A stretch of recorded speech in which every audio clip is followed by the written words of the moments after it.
guys? God Swillow. We're back again. We're continuing the Texas Chainsaw Massacre series. We're getting close to the end.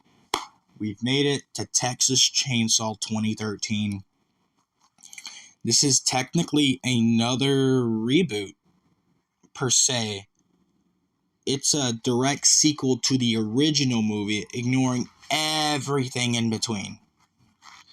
So, just like the Halloween franchise, there's multiple different timelines now.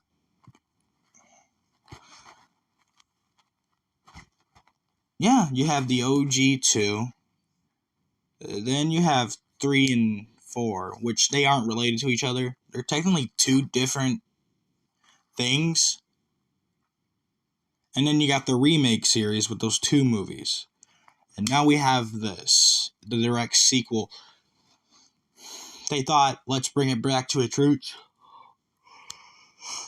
But they don't exactly bring it back to its roots. This movie gets confusing very quickly after the opening scene. I'll explain that in a second, but I have to say, I like the opening scene. It's actually not horrible. I actually quite dig it. It's actually pretty cool. Let me explain. Remember how in Halloween Kills, they did the flashback to 1978 and they captured cinematography well. The cinematography well. The recapture the vision of the 1978 movie for Michael Myers. They do something very similar here. This takes place right after Sally escapes the family and tells the police. Sheriff Hooper is on the way to the Sawyer house. Yep, we're back to the Sawyers. To the OG name. I mean, it's the OG. You can't complain. Me personally, I just like the characters. If they're good characters, it's blessed. It's calm. But if you're going to constantly do it, it gets excessive after a while. But that's besides the point. Sheriff Hooper arrives at the Sawyer house, where we get plenty of cameos from people that played the characters in 1974 or in Texas Chainsaw Massacre 2. Let me explain. Drayton Sawyer is not played by the same actor as in the 1974 movie, which unfortunately Jim Sedow unfortunately passed away at this point. Very unfortunate. He was quite good in the original 2 movies. He was probably one of the highlights other than Chop Top and Leatherface. But he is instead played by Bill Moseley. He plays Drayton Sawyer in this. And Bill Moseley is important because he played Chop Top back in 1986 for Texas Chainsaw Massacre 2. I thought that was pretty cool. And then you got Gunnar Hansen sitting at the seat. Well, it's not the exact same seat, but in terms of it's the house and everything, he's sitting in that same seat that Leatherface originally had that mental breakdown in the 1974 movie. I find that cool. I like that. Gunnar Hansen, of course, wore the skin mask in 1974. And then you got Grandpa, actually played by the actor that played him in 1974, where then he was 20, where they had to apply a bunch of makeup and all that. Where here, he was actually closer to the age, so they didn't really have to really put that much makeup on him, where he was closer to the actual age of the character. I just find that cool. So anyways, that's besides the point. Sheriff Hooper wants Jedediah Sawyer. And who is Jedediah Sawyer? Take a big fat guess who it could be. Obviously, it's Leatherface, because he's the main one butchering these MFs. But the Sawyers talk about it. Sorry. The Sawyers talk about it. They talk about it. Drayton doesn't want to do it because he's family. But Boss Sawyer, who was Gunnar Hansen, he tells him he's just a boy. He's simple anyways. It's kind of funny coming from him when he wears the mask. I just, it's, yeah, this opening scene is actually good. I'll give the filmmakers credit. For the first time in a while, you got a good way to kick off a Texas Chainsaw Massacre movie. And like an actual good way. And not dumb and not stupid. I love it. I honestly like this opening. It's pretty good. Dre and Sawyer berates Leatherface like he would do in the original movie, of course, so on and so forth. They decide they're probably just going to bring him out. But before they could even bring him out, a bunch of townspeople come by. Sheriff Hooper does not like this. And this is where a gunfight / burning of the house down commits. Where someone throws a Molotov cocktail inside the Sawyer house, starts burning it down, burning alive the Sawyer family, and a shootout commences. And this is where Grandpa Drayton...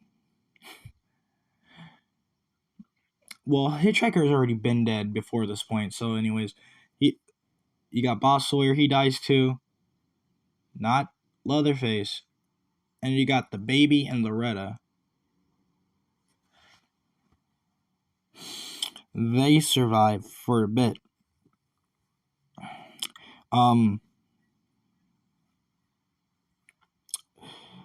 They burn the house to the ground. Sorry. They burn the house to the ground, and Loretta's hiding with the baby. A man comes up to her. She asks for help. She gets the baby. He gets the baby, and then boom. Kick to the skull. GG. Pretty much every Sawyer is dead, except for Leatherface and that baby. And then, I guess, the grandmother to the baby. So, at this point, we flash forward 40 years, and this is where the movie gets kind of dumb. Because we flash forward to current time, so we're in 2013. We're in, 2013. And we just had a flashback scene to 1974. Our main character, Heather, the actress, Alexandra Daddario, is 20-something in this movie. She's 27, 28, or something like that. I don't know how old she is. But she's in her 20s. 1974, 2013. Does that sound like 20-something to you? No. The math isn't mathing, guys. Come on now.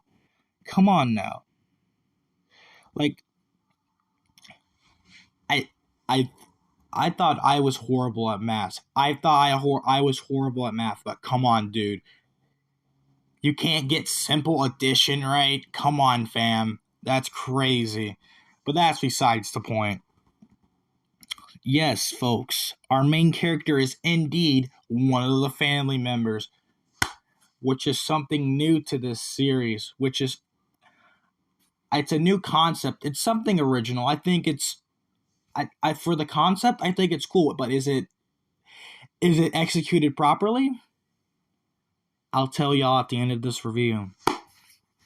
So she gets a letter from her grandmother, but to her knowledge, her grandmother already died.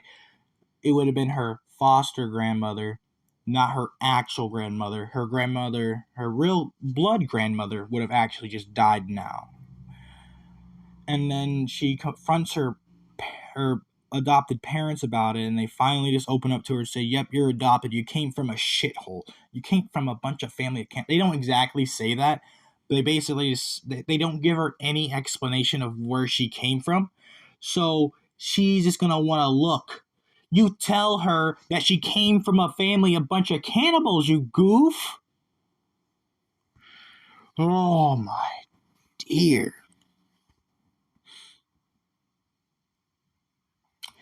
And then this guy, Farnsworth, gives her a letter. He keeps telling her, he emphasizes, you need to read the letter.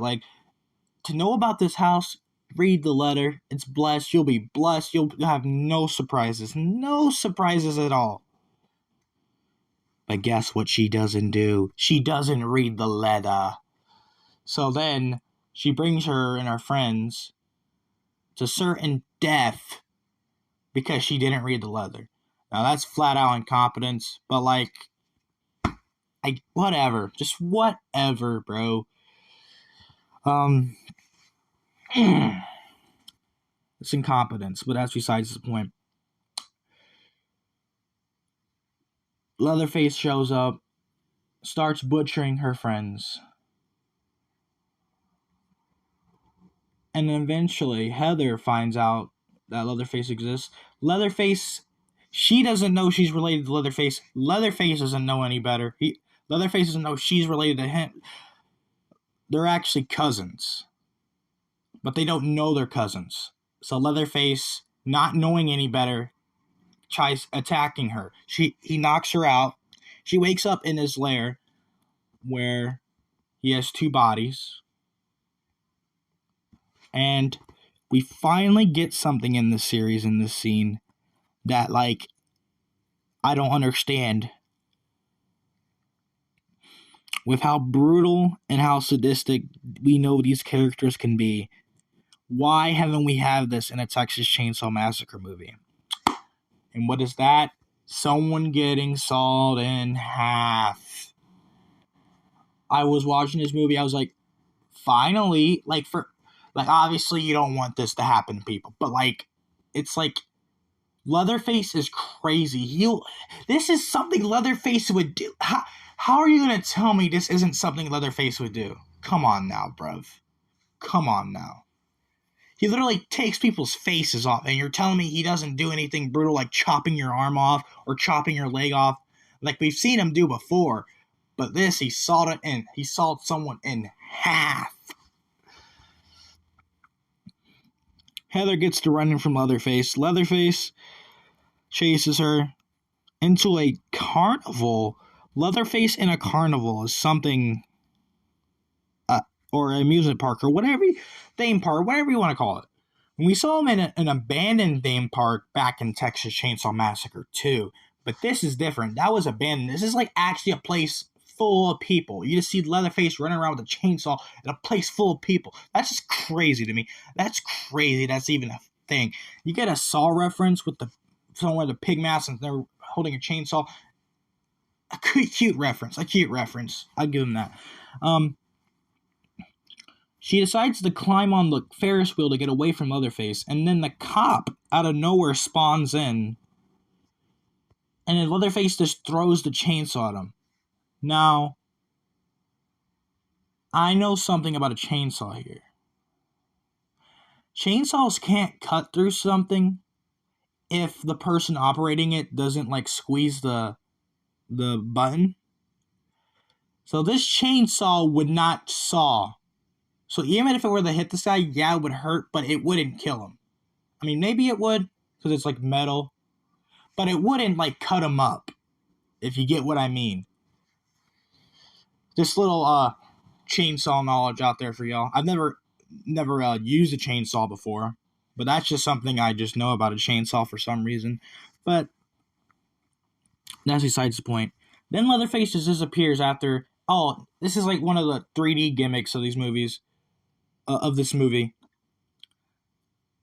that we saw back in the 80s and 90s.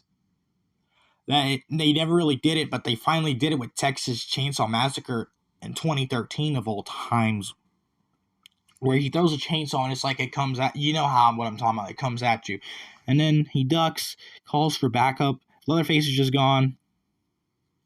Leatherface presumably going back to the mansion.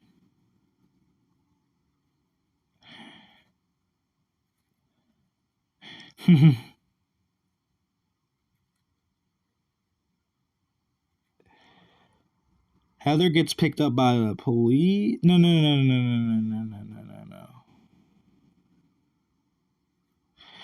No. Actually, Heather gets picked up by the police. Sheriff Hooper's there. Sheriff Hooper's the only decent guy. All the other people are corrupt townsfolk. Besides Farnsworth. He cool. He good. He cool. We'll get to Farnsworth in a second. Basically, she looks through, while they're messing around watching this cop go through Leatherface's house, and then pretty much almost witnessing him die. Well, they didn't witness him die. They witnessed him kill someone by accident, an innocent person by accident. He tries to run away from the crime scene, only for Leatherface to say, wait a minute, you're a cop. You can't run away from the crime scene. You gotta investigate it. Goof, what are you doing? You see, Leatherface is helping out, guys. He's changing his ways, guys. Which, like, it's funny how I say that. Because in this movie treats Leatherface like he's an anti-hero or a good guy. And I'm not joking, guys. The Sawyers aren't the villains here. It's the townsfolk that bullied and killed them. But they only did that because the Sawyers butchered their family members, which is why they would have investment in destroying the Sawyers back. Either way, both sides are shady as fuck. There's not really a good side here. So, after she finds out that they murdered her family, she runs away from the sheriff's house, calls Farnsworth, they meet in the bar, and then Heather tells Farnsworth all about the chainsaw man. And then Farnsworth's like, you didn't read the red letter? And he's like, I told you to read the letter, right? You did, dude. You're good. You're good, fam. You're good. You told her twice. You made it clear. Read the letter. So basically, he gives her a Cliff Notes version. Jed Sawyer is her cousin. He's the guy with the chainsaw trying to kill you. He doesn't know any better, but he does know of her, per se. He does know her. And he wishes he can see her again, but he doesn't know that's her, basically, like I said earlier. So, yeah. So, the townsfolk arrive, and then they beat up Farnsworth. Farnsworth trying to distract him so they can't get her. Then she's picked up by this guy who was flirting with her earlier. Turns out he's just the mayor's son. Crazy how this corrupt mayor, I guess it just makes sense, bro. These towns are shady as fuck. And then there's just a really big switch up with our main character. She really channels her inner Sawyer and goes fucking nuts. She gets a knife and acts like she's gonna stab the guy behind and with the wheel. So they take her to the slaughterhouse and tie her up. And remember the cop Leatherface killed earlier? Well, his car is still out there.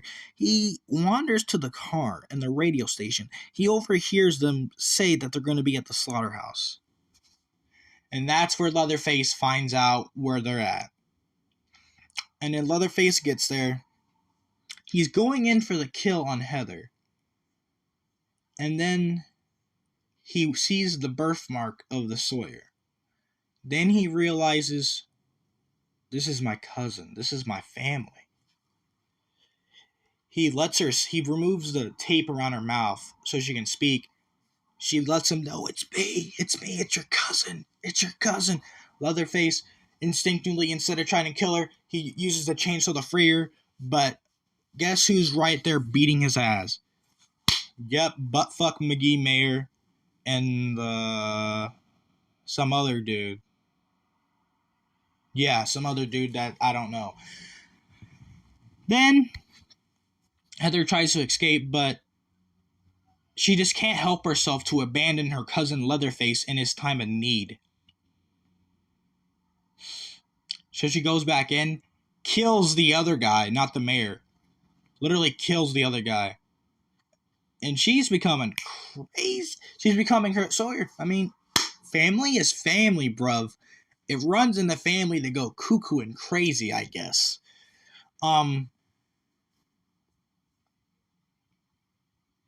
Then she throws Leatherface the chainsaw and gives the worst line ever. That's so cringe. I cringe so hard when hearing it. She says, do your thing, cuz. And then he forces him down this grinder. This is when Sheriff Hooper arrives. He's acting like he's gonna shoot Jed. Heather tells him, don't shoot. And then Sheriff Hooper just allows Leatherface to do his thing. He cuts his hands off to where he gets shredded in the grinder. And then the cousins, and then, no, before this, Sheriff Hooper just lets him go. He literally just witnessed this guy murder someone. He just tells her, you better clean this up. So I guess he doesn't want to make the same mistake he made in 1974, brutalizing the family. I guess that's what we're getting from this.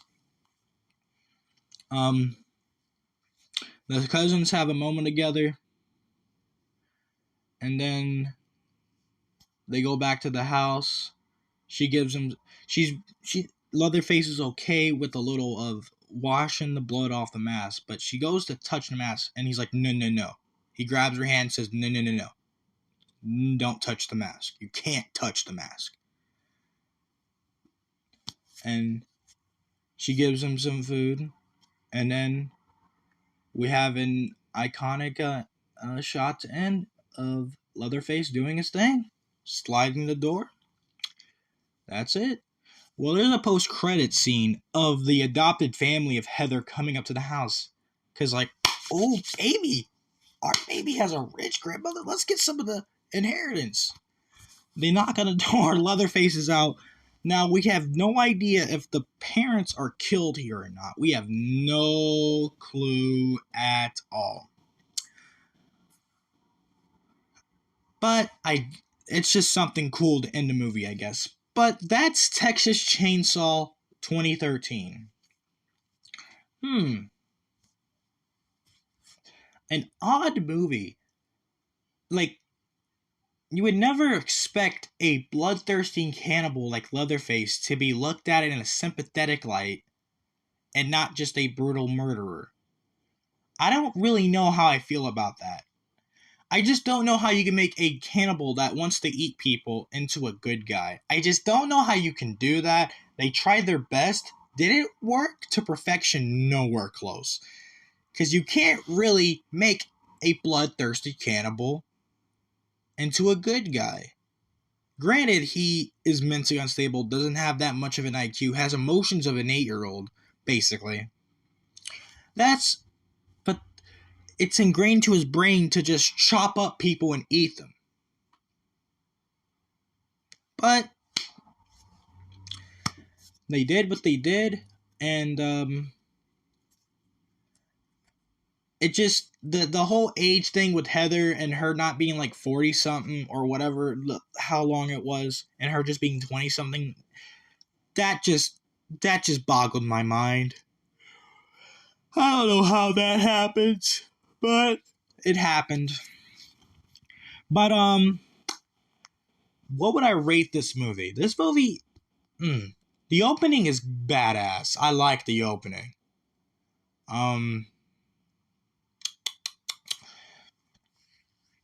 But this movie has Halloween Kills-esque characters making the stupidest decisions ever. Hey, let me drive this car into the gate. Don't wait for it to open. No. Let's drive full speed into the gate. Yeah. GG, bro. You played stupid games and you earned a stupid prize. You crashed and burned, brother. Literally died.